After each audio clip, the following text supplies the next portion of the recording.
जय माता दी दोस्तों, स्वागत है आपका हमारे YouTube चैनल पर। आज मैं आपको इस वीडियो में सुनाऊंगी श्री कृष्ण जन्माष्टमी की व्रत कथा।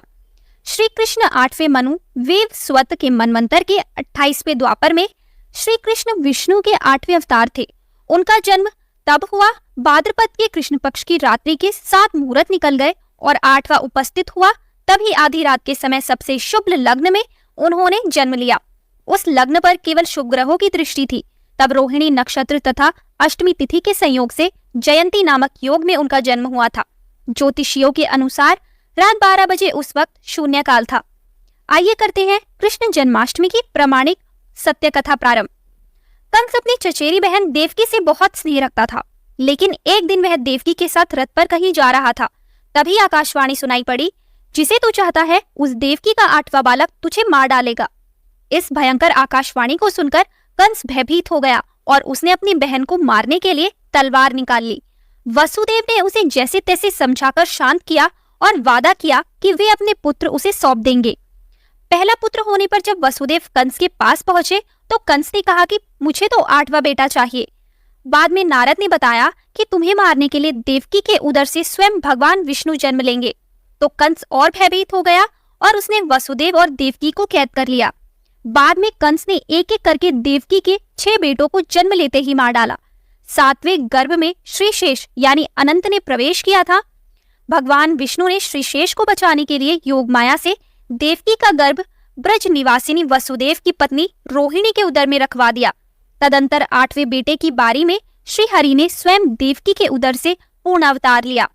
स्वयं भगवान विष्णु ने कारागार में प्रकट होकर देवकी और वसुदेव को दर्शन देकर उन्हें उनके पूर्व जन्म की तपस्या के बारे में बताया था और उसी के पुण्य फल हेतु पूर्व जन्म में ही उनके यहाँ 3 बार अवतार लेने का वचन भी दिया था। वचनानुसार विष्णु जी देव की माता से कहते हैं कि पहले जन्म में वृष्णि गर्भ के नाम से आपका पुत्र हुआ। फिर दूसरे जन्म में जब आप देव माता अदिति थी तो मैं आपका पुत्र उपेंद्र था। मैं ही वामन बना और राजा बलि का उद्धार किया। अब इस तीसरे जन्म में मैं आपके पुत्र रूप में प्रकट होकर अपना वचन पूरा कर रहा हूँ। श्री कृष्ण जन्म के समय भयंकर बारिश हो रही थी और यमुना नदी में तूफान था। कहते हैं कि ऐसी बारिश इससे पहले कभी नहीं हुई थी। भयानक रात्रि के प्रहर में बाढ़ जैसे हालात थे। श्री कृष्ण जन्म के समय श्री हरि विष्णु की आज्ञा से माता योगमाया प्रकट होकर देवकी और वसुदेव जी को उनके द्वारा श्री विष्णु के दर्शन और पूर्व जन्म की यादों को मिटा देती है। योग माया के प्रभाव से ही उस वक्त शेषनाग बलराम के रूप में रोहिणी के गर्भ में चले जाते हैं। बलराम के जन्म के बाद श्री कृष्ण का जन्म होता है। यह पता चलते ही कंस बालक का वध करने के लिए निकल जाता है। यह देख योग माया अपनी माया से वसुदेव को जगाती है। वसुदेव जागते हैं तो वह कहती है कि कंस के आने के पहले तुम इस बालक को लेकर गोकुल चले जाओ। वसुदेव बालक को प्रणाम करते हैं और फिर योग माया से कहते हैं कि परंतु देवी माता, मैं जाऊंगा कैसे? मेरे हाथों में तो बेड़िया पड़ी है और चारों ओर कंस के पहरेदार भी खड़े हैं। तब देवी माता कहती है कि तुम स्वतंत्र हो जाओ। गोकुल जाकर तुम यशोदा के यहाँ इस बालक को रखाओ और वहाँ से अभी अभी जन्मी बालिका को उठाकर यहाँ लेकर आ जाओ। योग माया के प्रभाव से पहरेदारों को नींद आ जाती है। वसुदेव जी की बेड़िया खुल जाती है और फिर वे बालक को उठाकर कारागार से बाहर निकल जाते हैं। बाहर आंधी और बारिश हो रही होती है। चलते चलते वे यमुना नदी के पास पहुँच जाते हैं।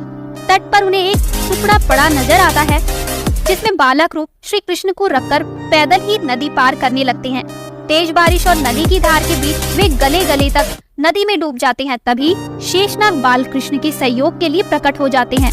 माता यमुना भी प्रकट होकर बाल कृष्ण के चरण छूकर नीचे उतर जाती है और उनके लिए यमुना पार करने का मार्ग बना देती है। वसुदेव जी रात्रि के अंधकार में बाल कृष्ण को लेकर यशोदा मैया के कक्ष में पहुँच जाते हैं। द्वार अपने आप ही खुल जाते हैं। गहरी नींद में सोई यशोदा मैया के पास वह बाल कृष्ण को सुलाकर वहां सोई हुई बालिका को ले जाते हैं। पुनः कारागार में जाकर वे बालिका को गहरी नींद में सोई देवकी के पास सुला देते हैं।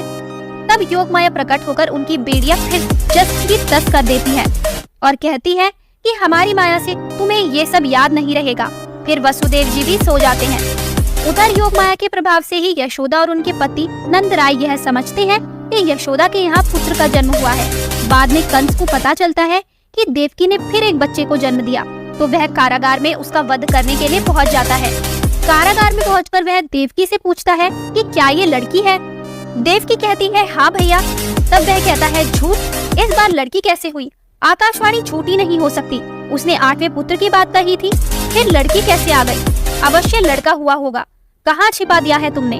तब वसुदेव कहते हैं कि जब मेरी आँख खुली तो मैंने इसी बालिका को देखा। मैं सत्यवादी हूँ, कभी झूठ नहीं बोलता। यह सुनकर कंस कहता है, हाँ तो ये भी विष्णु की एक चाल है जिससे मेरी मति भ्रमित हो जाए। चाहे वह कुछ भी कर ले, लेकिन मुझे मेरे लक्ष्य से हटा नहीं सकता। चाहे किसी भी रूप में आ जाए, वह मेरे हाथों नहीं बच सकता। यह कहकर कंस बालिका को देवकी के हाथ से छुड़ाता है। वह कन्या को एकांत में ले जाकर एक भूमि पर पटक कर मारने ही वाला रहता है कि कन्या उसके हाथ से छूटकर आकाश में उड़ जाती है और आकाश में योग माया प्रकट होकर अट्ठास करने लगती है। यह देखकर कंस भयभीत हो जाता है। फिर योग माया कहती है, रे मूर्ख, मुझे मारने से तुझे कुछ नहीं होगा। तुझे मारने वाला तो कोई और है और वो इस धरती पर जन्म भी ले चुका है। वही तेरा संहार करेगा। हे मंदबुद्धि दुष्ट, तू व्यर्थ बेचारी देवकी को कष्ट न दे और निर्दोष दीन एवं असहायों की हत्या करना छोड़ दे। यह कहकर योग माया अदृश्य हो जाती है। कंस घबराकर वहाँ से चला जाता है और फिर वह कृष्ण की तलाश करने के लिए सभी गांव के बच्चों का वध करने का आदेश दे देता है।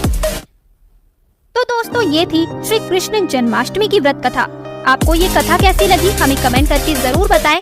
हमारी आने वाली सभी वीडियोस को देखने के लिए हमारे चैनल को सब्सक्राइब करें